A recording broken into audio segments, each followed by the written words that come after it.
Judaism has a lot of highs. A lot of like Rosh Hashanah is like this amazing day, and Yom Kippur, and like Simchat Torah, and Purim, Pesach, and it's like, then we have like, the regular Tuesday, we go back to work and everything's just normal.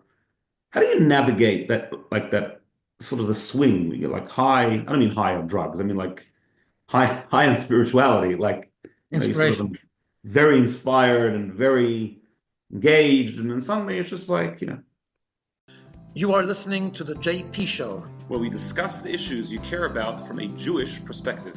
I am Rabbi G, I am Rabbi Levi. and we hope you enjoy this episode.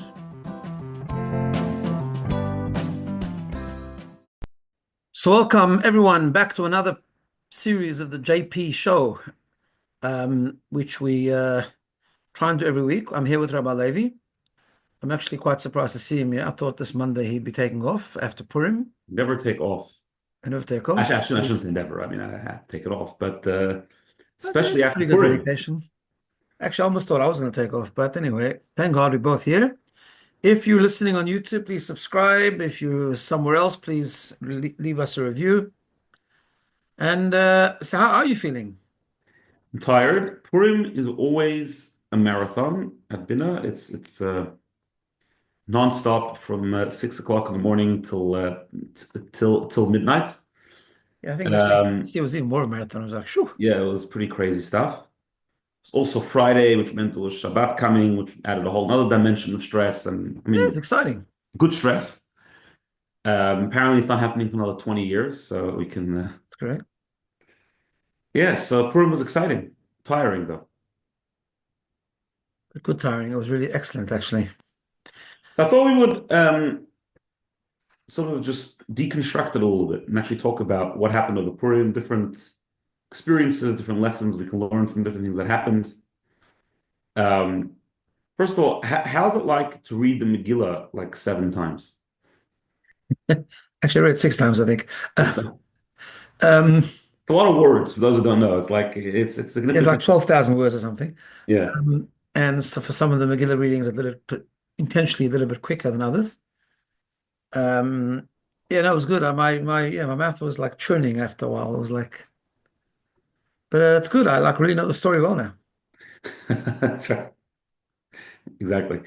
Um, so what was your most inspiring part of Purim? What was I mean, it's hard to pinpoint exactly, but there was a lot of inspiring moments. I was with you for most of it. Yeah, no, so we did it together. It was as we always do. It was great. Like we visited all these different places. I think one of the inspiring things about Purim is number one, some of the mitzvot of Purim are very easy, like the giving of mishloach manot, matanot levinim. And we went to a lot of places and we did it and I just think the enthusiasm of people to be able to participate and do it. In one of the offices, we had missed a woman who was working there. I think she was out for a few minutes and then went to another office just in the same building and she came running in the middle. Hmm. She said, "Oh, I'm not going to lose out on my mitzvah, you know." And then there was the guy, I think the funniest part was the guy who stopped us at the street and said Purim Sameach because he saw our funny hats. Um, Myself and Rabbi Levi, one of our highlights of Purim is walking in the city when everyone is dressed very professionally, coming from the offices they work in. And we walking around like clowns and everyone stares at us. Some people try to fight back their smile. It's really cute. And this guy just walked by and said, good Purim Sameach. So of course we helped him. We said, come do a quick mitzvah. And he was very enthusiastic. He said, as long as it doesn't take too long, but he'll do it. And it was really good. Yeah. Um, and then also at my house, we had the Kayemet. We had two Purim meals, Purim events at the end, towards the end. You ran one at BINA, which was apparently fantastic. And I did a Kayemet for young adults in my house. There were 30 young adults there. All did the mitzvot. The boys put on tefillin. The girls lit the Shabbat candles. They all did the mitzvot of Purim. Hmm. And we said L'chaim, or we sang, and it was just really, it was a great way to end off the Purim, so to speak. Just to go on a complete tangent for a moment, because we're all a little tired and all over the place. You That's okay. mentioned going through the city and everyone's dressed very very proper. I must say, it seems to be actually that's becoming less and less. I think people are showing up to work with less formal dress. Yeah, but And yeah, it is true. But I think in the city, it's still a bit like I think like still a little bit. People don't really wear ties anymore. It's like, what do you think? Do you think that's a good thing that people feel comfortable to show up with jeans to work, or that's actually a bad thing? You know, I What think does it's Judaism say nuanced. It's an about interesting, clothes? it's It's an interesting interesting. question. My feeling, I've often thought about it. My feeling, it's a bit nuanced, and I think there's a balance. I think the overemphasis on formality is a problem, but I think actually it has a good thing. I think there's a certain. I mean, we know in Judaism, right? This is a Jewish podcast. We talk Jewish ideas, even though nothing to that topic right now, but it doesn't matter. Um, in Jewish thought and in Jewish wisdom, there's a lot about dress and also modes of dress for different occasions. For example, there's a concept on Shabbat of wearing Shabbat clothes. Why? Hmm. The Kohanim, the priests in the temple, had to wear very specific clothing.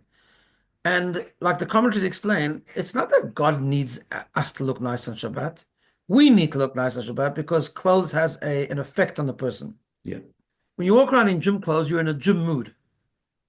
And I'm not sure how productive, I mean, I don't know the research on that. I'm sure there is, but I don't know. If I ran an office, I'm not sure I'd be so excited about people coming in gym clothing, to sit and work. 'Cause I just don't think you have the same. I don't know, clothes affects a person. You feel different when you put on Shabbat clothes. You feel different when you put on pajamas. You know what I'm saying? Yeah. Um, I think that's part of the problem with the whole working at home model that people yeah. do. It's like, you're not really dressed, you're not put into that space properly. I mean, in terms of like overemphasis, like I don't wear a tie anymore either. I've since COVID, I gave up a tie. And the people, okay, because I don't think that the tie is like what does it. I mean, I always hated wearing a tie. Right. So I've used the excuse. I blame it on COVID. I don't know. But I mean, in Hasidic dress, really, a tie never played much of a role anyway. So it Yeah. was more to conform with Sydney kind of thing. So, I've dropped that. Right. I think Right. Sydney's becoming much more Hasidic now, so we don't have to worry about it anymore. I'm just Okay. kidding. But yeah, No, but I there's think an it is interesting something. thing, right? We talk about clothing. I mean, we do wear, besides for obviously a yarmulke, I mean, that's something else, but we do wear quite specific clothing. I mean, and like, it's not like there's a Jewish law you have to walk around with a jacket and a white shirt and black pants, right? Right. Why do you always wear the same clothing? Look, I think it is. It's a concept of, there's in Judaism, there's a laws of modesty, but then there's a spirit of modesty. Hmm. And there's a concept, like it's a very frivolous world. It's a very sort of out there world. I mean, yeah, the modes of dress generally in the street now is needs a bit of rectification, I think. But In Sydney especially. I mean, it's a little crazy. It's like, I mean, I understand at the beach, but the whole town is not a beach. Yeah. Um, but there is a concept of being sort of disciplined and focused, and that's why I guess in the Hasidic tradition, the conservative dress is a thing. It's like a uniform. Like, are you a fan of school uniforms? Do you think it's a good thing? Yeah, look, I think I think it's the same problem. I think sometimes the overemphasis on exactly how you wear, but I think I mean a lot of schools have a kind of code. Like in America, school uniform is a bit less. Hmm. School uniform is a good thing. I think sometimes I know schools that have a good balance. Like they give you a bit of an option, like what type of pants you have to wear, what type of shirt you have to wear. I don't know if they go to every single detail that everyone has to look real because I mean there's a downside to everyone looking exactly the same kind of thing, maybe. Right. Um, but yeah, but there's like I mean, it's interesting. Like in some corporations, there's a uniform to work. I mean, there's a work uniform, Yeah, for sure. right? If you go on an airline, Yeah. the pilots, the air stewardess, So they're it's all interesting. Why, like exactly, that's a good observation in the plane in the flying industry. Um, there's no such thing as no uniform, yeah, and it's interesting. I mean, I think as a flyer, I mean, as a sort of a frequent flyer, you kind of appreciate it. You know who it is. You know what they're yes, serious. They're taking their job seriously. Yeah, I think there's something in it. yeah. And it is discussed. I happen to have just learned it actually yesterday in the Rambam in Maimonides in this book of law. How there is this concept how Jews have always retained their unique mode of dress. It's a little bit difficult to understand what that means because it was definitely influenced by the culture for sure. I Yeah. mean, Hasidic Jews from Europe definitely dress differently than Sephardim who come from Iraq and Iran. But it Yeah. was always unique. There was Yeah, always I think what that's saying is that Jews always paid attention to like what style they're going to adopt. It wasn't just that they chose any style. It was like, right. they paid attention to what they would look like Yeah, for sure. to maintain a certain decorum kind of thing. Yeah. So there's one day a year when we definitely did not conform to our regular dress, and that's and that's Purim, as you said. We as you mentioned, walking around the streets in a funny hat is an experience. It's definitely you definitely stick out for sure. Yeah, no, it was good. It's good, causing a smile to a person Yeah, look, I think that's the point. On Purim, I think is also a it's good thing. there specifically to. I mean, I think it proves the point in a way because in Purim, the idea is to be different, and that's a different day, and you let loose a little bit so you can smile and just be more sort of that kind of thing. So. Right. Going back to the clothing just one more second because it's just an interesting topic. I'm just thinking out loud here. Um, I think perhaps it could be that part of the reason why today people don't conform to uniforms as much is part of the, I don't know, maybe it's good and bad or just bad, I'm not sure. This idea like that everyone just needs to express who they are. Like the idea that I need to conform to something greater than myself is foreign today. Like now it needs to be like, I need to express just me. Like if this is the way I am, if I want to wear jeans today, I'm going to wear jeans today. Like just because my office people wear suits doesn't mean I have to. Like, do you think that's part of it? No, 100%. I think I mean, in Judaism, there is, I think we've spoken about this once before, there is certainly expression of individuality in many, many ways, and we could do a Mm, different topic on that. It's a good topic, actually. But there is the concept of confirmation. There is idea that you surrender to something higher than yourself, and that there is structure. There is structure, there's rules. There's when you can pray, there's when you can't pray, there's different days of the week, you do different things, there's ways to eat, there's ways to get dressed, I mean, there's a structure. yeah, There's a discipline. yeah, for sure, for sure. And it's not like people think it does not detract from individuality. It's simply not true. Mm, There are so many different ways to express self in Judaism. There's so many different ways of learning, ways of activities, areas of emphasis. And you see that. You see that obviously. I mean, you see that in communities which have a much, much more dense population of even very observant Jews. How they're so different. I mean, everyone's so different from the other. This one does this one does business, this one learns, this one yeah, works in the yeshiva, the other one is started this organization, a different organization. I mean, the expression of a creativity is phenomenal. right. But yet, it's in the context of a particular structure. Yeah. We should do a JP show on modesty once, actually, but that's a separate topic. That's an interesting topic. What does it mean to dress modestly? But coming back to Purim for a second. So Purim in general, actually, not only Purim, but Purim is one of the big ones.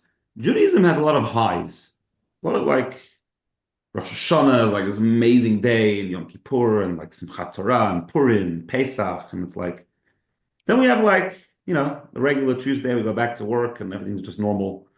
How do you navigate that like that sort of the swing? You get like high, I don't mean high on drugs, I mean like high on spirituality, like you sort of Inspiration.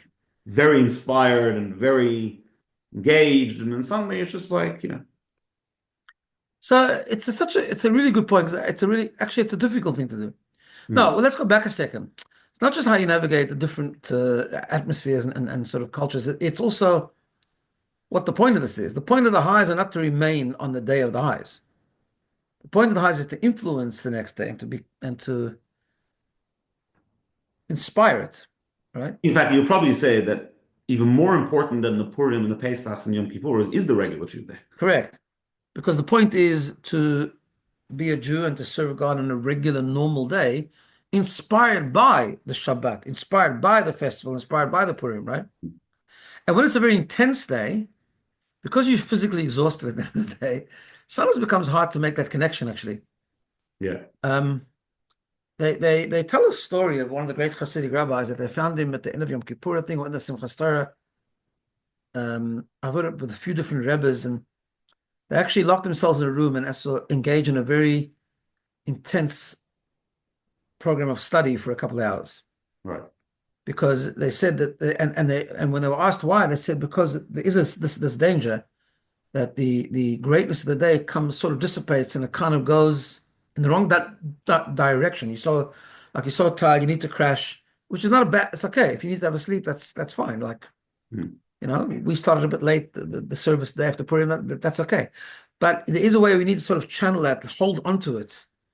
And I mean, the best way is to kind of think about it and reflect and say, well, okay, so what am I going to do different now? Like, That's what I'd say, like a practical difference. Yeah, practical difference. And maybe you need to think about that as you're doing it. Otherwise, just a nice experience. Right. Is there a point in the experience on its own, just And it standalone? is. It's always a point of experience. I mean, spiritual injections are always good. It keeps you going in a general sense, and it's a good thing. And also Purim, for example, as an example, has lots of mitzvot, and we do them, and we connect to God, and it's amazing. But the point of it is, what are we doing about it afterwards, and how we're going to implement it. Mm, And maybe, sort of in a very simplistic level, that's why the Jewish festivals are planted all over the year. right. Each one is supposed to give us enough fuel to get to another one, right? Mm. Some of them seem to be closer than others, but Yeah, yeah, yeah, it is like that. I mean, yeah, obviously, there's other reasons why they come when they come, not just right. not just to create a structure of different festivals, but so like now, I mean, Pesach is in 4 weeks. It's quite soon after Purim. I saw a really funny meme, by the way. The Talmud says about drinking till you don't know the difference between Mordechai and Haman. Yeah, So, so I saw a meme that the women are obligated to drink until they don't know that Pesach is in 4 weeks. that's right. Exactly. Yeah, it's quite soon. Um, so you said you ended off Purim doing a kayemet meal. For those who don't know, kayemet is a stream at BINA for young adults, specifically for young adults. And specifically the young adults who don't necessarily have the most religious background, didn't have the, necessarily religious education, but are Not who been are engaged or involved whatever, yeah. and they come and you make them engage somehow. How did you find that? Like, I mean, Purim, Purim's an interesting day. Like Purim, people seem to think Purim is like we discussed last week. People seem to think Purim is like for kids, but like when they graduate high school, they never really think about it again. Like, did you have people there who sort of celebrate Purim every year, or did you have people there who like haven't And celebrated? most of them didn't and don't Yeah, celebrate Purim every year. Some of them had a bit of a Jewish background in education, but then sort of kind of graduated it. Like they thought the Purim is good for school, but like after that, right, I mean, I had someone tell me he hasn't done Mishloach Manot since he left school, like, right. and he's about 28, 29 or whatever. Um, but well, you get together. People always love getting together. Your mother makes fantastic food. That's Um, true.